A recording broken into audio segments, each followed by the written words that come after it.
human ability to perceive. इंसान के बोध की क्षमता केवल शब्दों को समझने से कहीं परे है। इस समय मैं बोल रहा हूं, दरअसल आपके बोध की क्षमता इन शब्दों से कहीं परे है जो आप सुन रहे हैं। लेकिन चूंकि आपके मन को ट्रेनिंग मिली है कही हुई चीज को न केवल सुनने की बल्कि याद करने की और लिख लेने की। कुछ लोगों के हाथ में बहुत खुजली हो रही है। आपको जो बात काम की लगती है उसे लिखना जरूरी है, Written down. लेकिन मनुष्य का बोध इससे कहीं परे तक जाता है।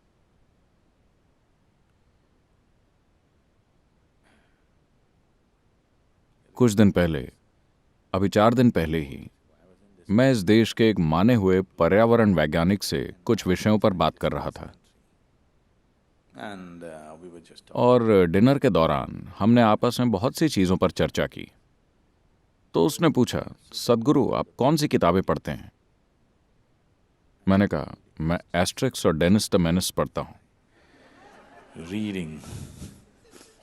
मुझे और कुछ पढ़ने का मौका ही नहीं मिलता क्योंकि मैं लगातार सफर में रहता हूं। अखबार ही पढ़ लूं तो बहुत बड़ी बात है। फिर आपको ये सारी जानकारी कहां से मिलती है? मैंने कहा कि मैं आपसे उठा रहा हूं। आपने ये सब पढ़ रखा है, मैं क्यों फिर ये सब पढ़ूं? मैं उन सब किताबों को नहीं खोलता। आप यहां बैठे हैं और मैं इन सभी चीजों को उठाकर बातें कर रहा हूं। लेकिन आपको ये सारे टेक्निकल शब्द कैसे पता चले? मैंने कहा, क्या ये आपके दिमाग में मौजूद नहीं है? मुझे जब चाहिए मैं उन्हें उठा सकता हूं। मैं वो सारी बकवास कभी नहीं पढ़ने वाला क्योंकि वैसे भी वो शब्द मेरे लिए कोई मायने नहीं रखते। क्योंकि मनुष्य का बोध इससे कहीं परे है। इसलिए मैं कहता रहता हूं कि बस मेरे साथ रहिए, बस मेरे साथ रहिए। अगर आप बस यूं ही मेरे साथ रह सकें तो इसे जानने की आपकी क्षमता मेरे कहे हर एक शब्द को लिख लेने की तुलना में कहीं ज्यादा होगी। अगर आप ये सारे शब्द बटोर लेते हैं तो वास्तव में आप कुछ नहीं जान पाएंगे। क्या मैं आपको एक राज बताऊं? एक ऑक्सफोर्ड डिक्शनरी खरीद लीजिए। मेरी सारी बातें उसमें पहले से लिखी हैं। No? आपको बस उसे अरेंज करना है। इस तरीके से आपको कुछ हासिल नहीं होगा। तो बोध को बढ़ाना जरूरी है क्योंकि आप उसी को जानते हैं जो आपके बोध में होता है। बाकी सब बस कहानी और कल्पना है ना? जो आपके बोध में है और आपने अनुभव किया है, आप बस उसी को जानते हैं। बाकी सब खोखली कहानियां हैं। इससे कोई फर्क नहीं पड़ता कि कहानी कितनी शानदार है, ये फिर भी बस एक कहानी है जो आपके जीवन में कोई बदलाव नहीं लाएगी। अगर इसे आपके जीवन में कोई बदलाव लाना है तो इसमें अनुभव का एक आयाम होना चाहिए। वो तभी होगा जब आपके पास ऐसा बोध होगा। आपने विवेकानंद के बारे में सुना है?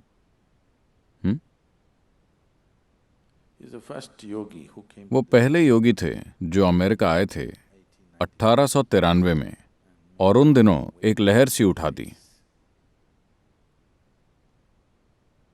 वो यूरोप भी गए और अमेरिका से वापस लौटते समय वो एक जर्मन फिलोसोफर के घर मेहमान थे। After dinner, they met. Dinner के बाद वो स्टडी रूम में बैठकर आपस में चर्चा करने लगे। वहां मेज पर 700 पेज की एक बड़ी सी किताब रखी थी। Which was over 700 pages.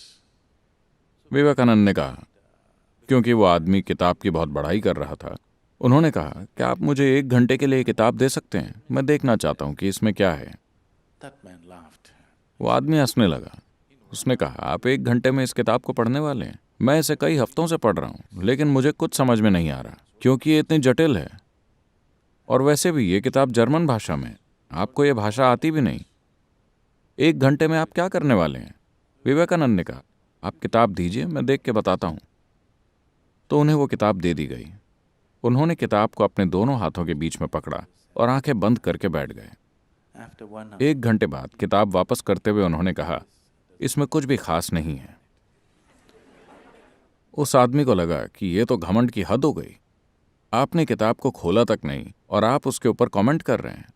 आपको ये भाषा तक नहीं आती। so he वो थोड़ा नाराज सा हो गया कि ये कैसी बकवास है। विवेकानंद ने कहा, आप किताब के बारे में कुछ भी पूछ लीजिए, मैं आपको बता दूंगा। ठीक है, पेज 633 में क्या लिखा है? विवेकानंद ने एक एक शब्द दोहरा दिया। you ask any page. आप बस पन्ने का नंबर बोलिए, वो उस पन्ने पर लिखी बातों को शब्दशः बता देंगे। फिर उसने पूछा, ऐसा कैसे हो सकता है? आपने किताब खोली तक नहीं, ऐसा कैसे हो सकता है? He said, that's why. उन्होंने कहा, इसलिए लोग मुझे विवेकानंद कहते हैं।